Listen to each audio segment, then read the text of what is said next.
Hello and welcome to Inside Picturehouse. This month we come to you from Edinburgh's Cameo, first opened on the 8th of January 1914.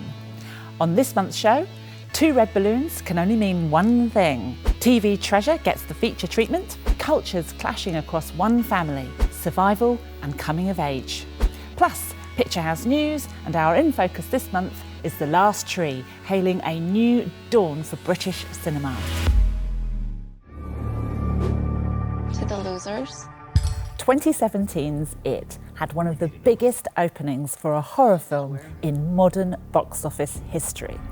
If it ever comes back, we'll come back to it. Director Andrew Muschietti and screenwriter Gary Doberman resurrect Stephen King's supernatural horror with It Chapter 2.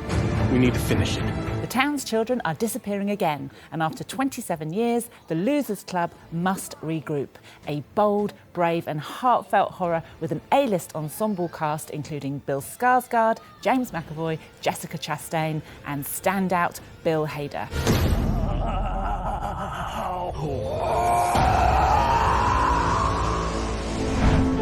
Are you here for dinner, Mama? It's a buffet. Well, I'm not changed. You just need to take off your hat. You talk as if that were easy. Following 6 globally successful TV seasons, Downton Abbey comes to the big screen with a screenplay written by series creator Julian Fellowes. The King and Queen are coming to stay. What? Here we go.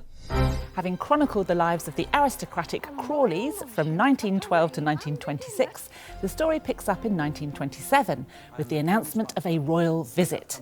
Being Downton, the fascination is its socio-political perspective with regards to class, emancipation and sexuality, and not to mention a sterling cast led of course by Maggie Smith and Hugh Bonneville. Welcome to Downton Abbey. Oh, can I help you? Someone must, sir. I may never rise again. What's wrong, Dad? Please tell me. Minan is dying. She doesn't know, so you can't say anything. The Farewell, written and directed by Lulu Wong, won the Audience Award at this year's Sundance Film Festival London. 如果他想说再见呢? A beautifully nuanced, semi-autobiographical comedy drama with a standout lead performance from rap artist Awkwafina. She plays Billy, a first-generation Chinese New Yorker whose family are organising a wedding back in China as a cover to say farewell to their beloved grandmother, who has not been told she is terminally ill. I fought really hard to make a very specific film. What it represents is that when we fight to tell very specific stories, that specificity is the way that we can be universal. Look at the map. Where were you when it happened? I don't remember. The Goldfinch is based on Donna Tartt's Pulitzer Prize-winning novel of the same name. Directed by John Crowley, Brooklyn, the film follows the life of Theo, who at 13 years old witnessed his mother being killed by a terrorist bomb at the Museum of Modern Art in New York. I know you were there, and I know what else was in that room.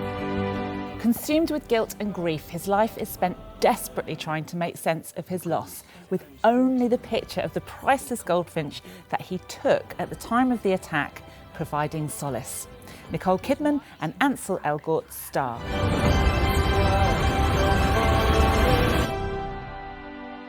I would have given it back. I swear. And now Screen Arts. On September the 12th, Fleabag, live from the National Theatre, has inspired record-breaking ticket sales and has completely sold out. But do not despair. Due to such popular demand, there are many encore screenings now scheduled. In celebration of National Theatre Live's 10 years of broadcasts, we are screening encores of One Man, Two Governors, starring James Corden, in one of the funniest productions of the National's history. And now, September's news. On Sunday the 15th of September, join the 4 p.m. screening of Downton Abbey for a cream tea fit for a dowager countess. Ticket price includes the film and a right royal spread. Starting on September 8th, Vintage Sunday's film noir season dives into the dark heart of Hollywood with 5 classics. Double Indemnity, In a Lonely Place, The Killers, Touch of Evil, and Sunset Boulevard. Of course, I'm ready for my close-up. This month, we focus on Picturehouse entertainment release The Last Tree, director Shola Amo's semi-autobiographical second feature. In a way, you're all my boys. But we're not. The film follows British Nigerian Femi from a foster child in Lincolnshire to a South London housing estate to Lagos in Nigeria. It is a deeply immersive and visceral experience and hails a new voice emerging in British cinema. We spoke with cast and crew at the Sundance Film Festival London earlier this year. I started off in documentary, so even when the way I like to make fiction is still informed by that. I really like the concept of when you cast, you then can build that character a bit more with the actor. When I got the script across my table from Shola, I was aware that this was quite a special film. Shola is a very, very good director because everything was very organic. I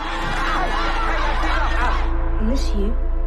I miss you too. Visually and sonically, we were really interested in making a film that's really driven by a single perspective. True immersion, like you're almost like in a VR experience. My DP, Still Williams, like he's literally like my brother from another mother. We spent a lot of time discussing how we were going to do something that's really aesthetically pumping. The more you push yourself out of your comfort zone, allows you to be able to think on your feet, to react quickly, to be adaptable. Look, I'm sorry you're lonely, but it ain't my fault he's not here. You don't know anything. I know he left. I think I'm making films that are really interesting and really speaking to super important issues. Absolutely. And have interesting aesthetics, and I feel like that's important for cinema as a whole.